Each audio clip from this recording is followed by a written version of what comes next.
Hello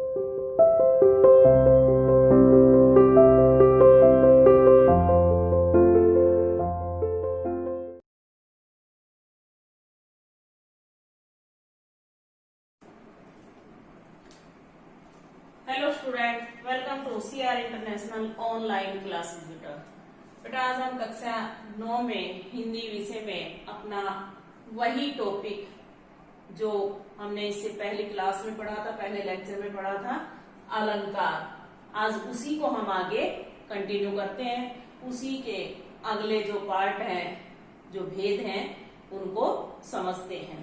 तो हमने बेटा इससे पहली वाली क्लास में पढ़ा था अलंकार का शाब्दिक अर्थ क्या है, अलंकार किसे कहते हैं, अलंकार की परिभाषा, अलंकार के कितने भेद हैं। ठीक है, तो ये हम पढ़ चुके हैं। अलंकार का शाब्दिक अर्थ क्या होता है, अलंकार की परिभाषा, अलंकार के कितने भेद हैं। अलंकार के 2 भेद हैं, शब्द अलंकार, अर्थ अलंकार।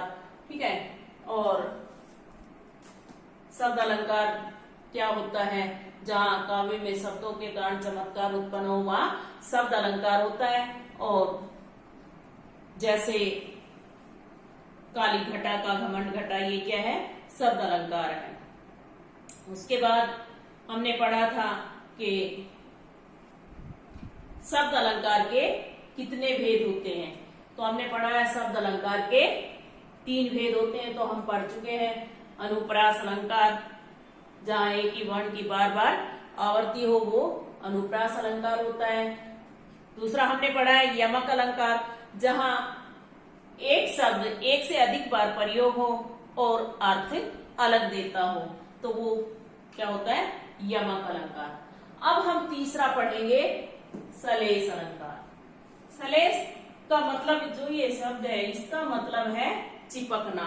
तो इसका हम शाब्दिक अर्थ क्या लिखेंगे, चिपकना। सलेस का शाब्दिक अर्थ क्या होगा, चिपकना।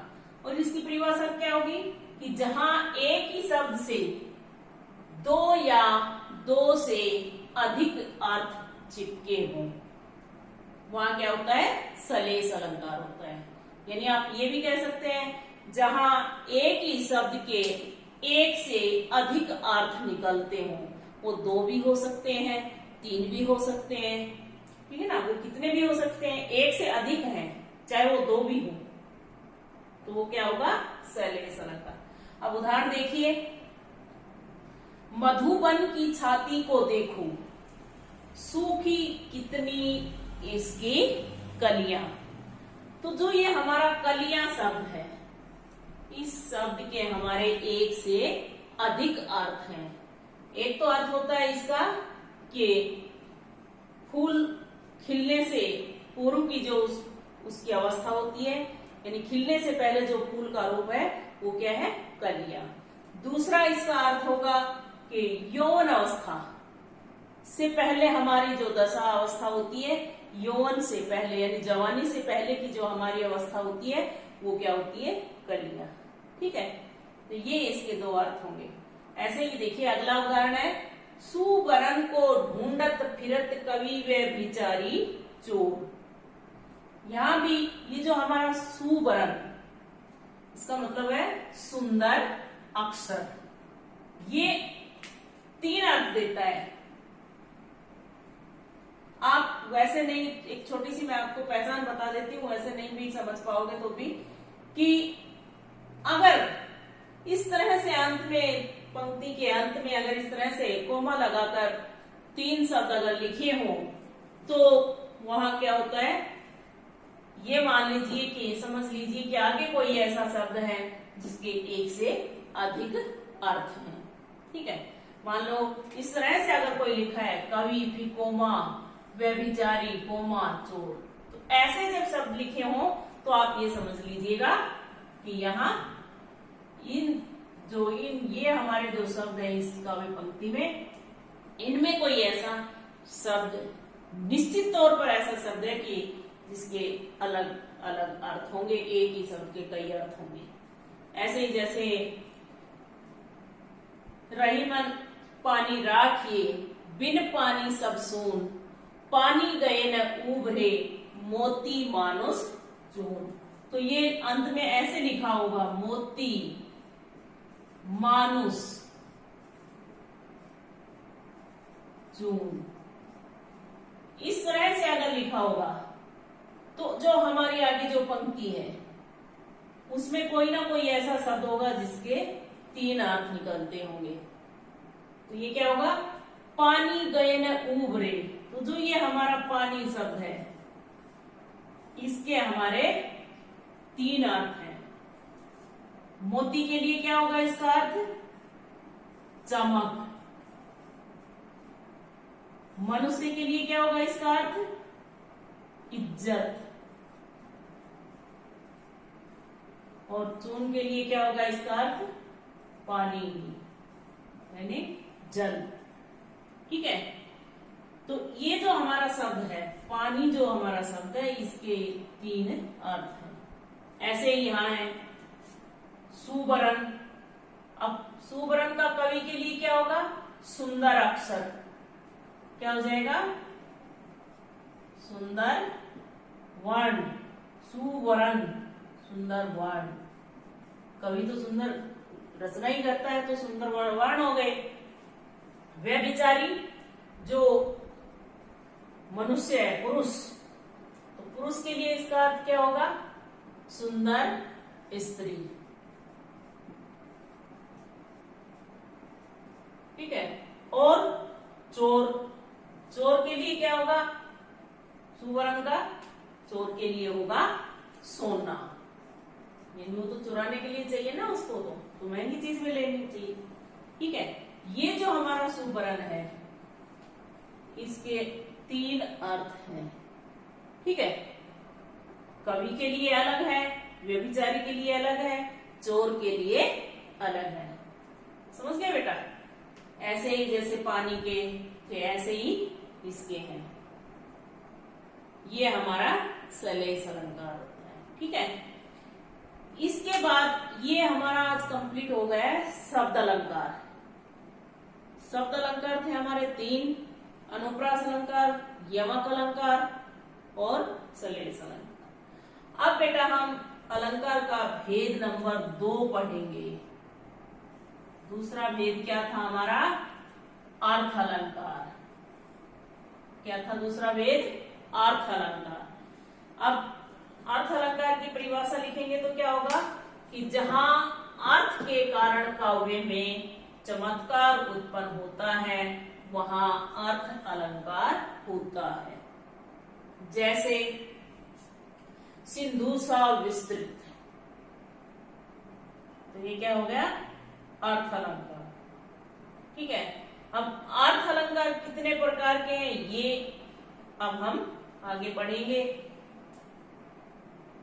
तो कई किताबों में 5 दिए हुए हैं, कई में 6 भी दिए हुए हैं। जिन किताबों में अन्योक्ति अलंकार है वो इसी के अंतर्गत दिया हुआ है, कई किताबों में वो अलग से बताया हुआ है। ठीक है, तो आप 5 ही लिखिए। इसमें अगर आपसे पूछा जाए कि अर्थ अलंकार के कितने भेद होते हैं तो आप उनको 5 में ही लिखिए कि अर्थ अलंकार के 5 भेद होते हैं।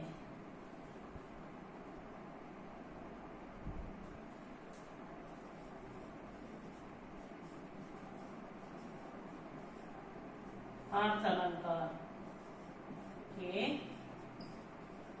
भेद कितने, 5।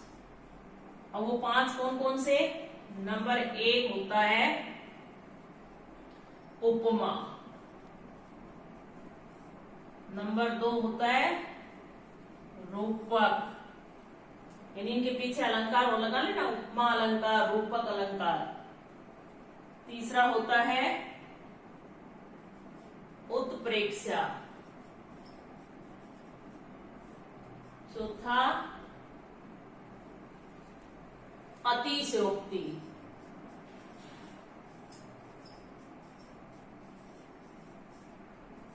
और 5वां मानवीकरण।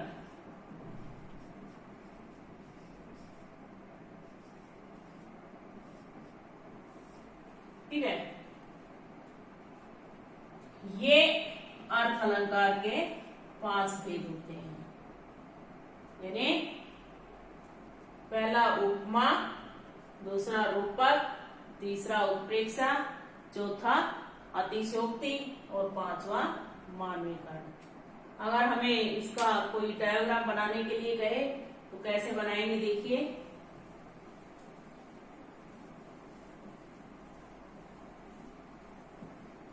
एक बार थोड़ा सा अच्छा लगता है अगर ढंग से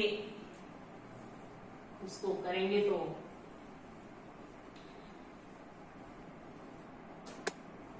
ऐसे लिखेंगे, क्या लिखेंगे, अलंकार।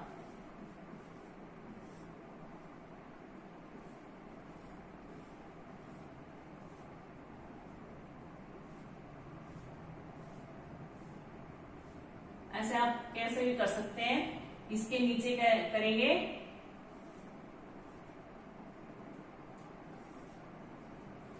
यहां लिखेंगे हम शब्द अलंकार।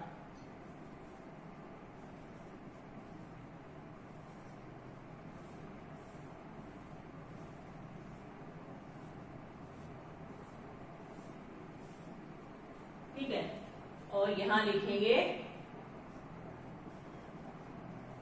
अर्थ अलंकार। इसको भी वैसे ही बना देंगे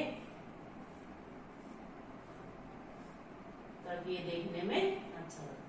अब शब्द अलंकार पे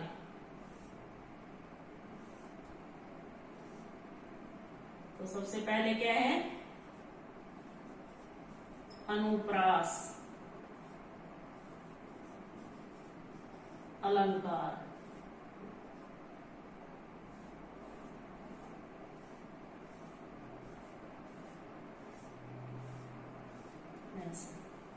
दूसरा यमक अलंकार।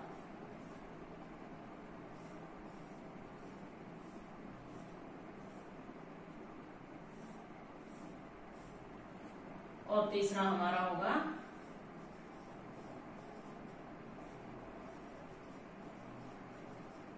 अलंकार।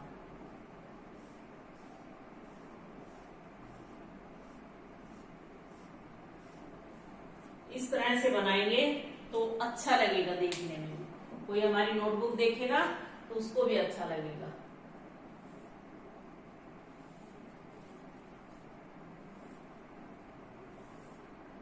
तो सबसे पहले क्या होगा, उपमा।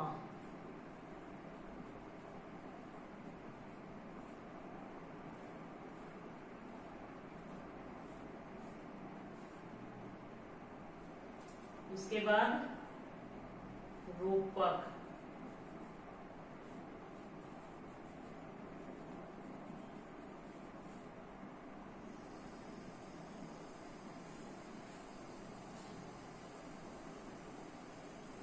उसके बाद उत्प्रेक्षा।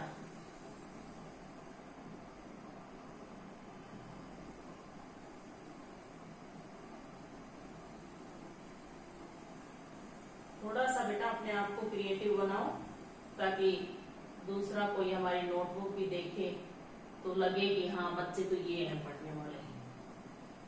इसके बाद अतिशयोक्ति।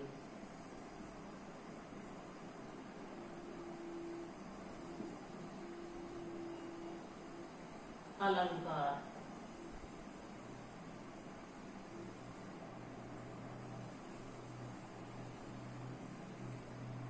और एक हमारा लास्ट का बचा जो, वो क्या होगा, मानवीकरण।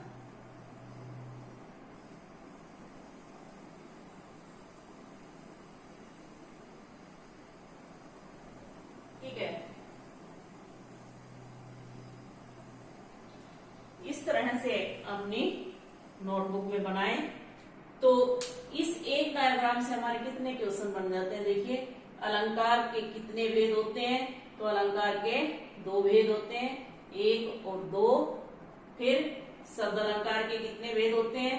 शब्द अलंकार के 3 भेद होते हैं, 1 2 3। अगला क्वेश्चन बनेगा अर्थ अलंकार के कितने भेद होते हैं? अर्थ अलंकार के 5 भेद होते हैं, 1 2 3 4 और 5।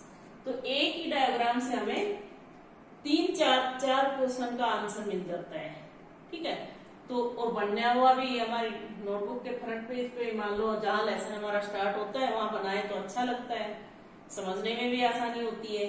ठीक है, तो इसलिए ये डायग्राम अपनी नोटबुक में जरूर बना लीजिए और सुंदर सुंदर। ठीक है, ऐसे नहीं भाई कह दिया आपने बस फॉर्मेलिटी पूरी कर दी, ऐसे नहीं, अच्छे से बनाना है, बिल्कुल सुंदर तरीके से। ठीक है, आज इतना ही पढ़ेंगे। अब हम जो हमारे अर्थ अलंकार के जो भेद हैं वो हम अगली क्लास में पढ़ेंगे। अब तक हमने बेटा पढ़ लिया है अलंकार की परिभाषा, अलंकार के भेद, शब्द अलंकार के भेद, और अब हम अगली जो क्लास में पढ़ेंगे, अगले पीरियड में जो पढ़ेंगे लेक्चर में, वो हम अर्थ अलंकार के भेद पढ़ेंगे। उपमा अलंकार से शुरू करेंगे। बस थोड़ा सा मैं बता देती हूँ उपमा अलंकार क्या होता है। जब किसी वस्तु या व्यक्ति की विशेषता दर्शाने के लिए उसकी समानता उस गुण में बढ़ी हुई किसी अन्य वस्तु या व्यक्ति से की जाती है तो वहां उपमा अलंकार होता है। उपमा का मतलब क्या होता है? उपमा का शाब्दिक अर्थ बोलिए कि उपमा का शाब्दिक अर्थ होता है समानता। जहाँ किसी वस्तु या प्राणी की गुण धर्म स्वभाव शोभा आदि की समानता बताई जाए या तुलना की जाए किसी अन्य व्यक्ति या प्राणी से, तो वहां उपमा अलंकार होता है। इसमें एक छोटी सी पहचान होती है कि जहां सी से सा सम सदर्श सरिस इस तरह के जहां शब्द लिखे हो वहां यूं समझ लीजिए उपमा अलंकार है। ये मैं कल जब अगले लेक्चर में आपको पढ़ाऊंगी तब बताऊंगी। ठीक है, आज के लिए इतना ही काफी है बेटा। जितना पढ़ाया जाए उसे ध्यान से पढ़ें, समझकर पढ़ें। ठीक है, रटने की बजाय कोई भी चीज अगर हम समझकर पढ़ेंगे तो अच्छे से याद रहेगी। ठीक है, ओके बेटा, धन्यवाद।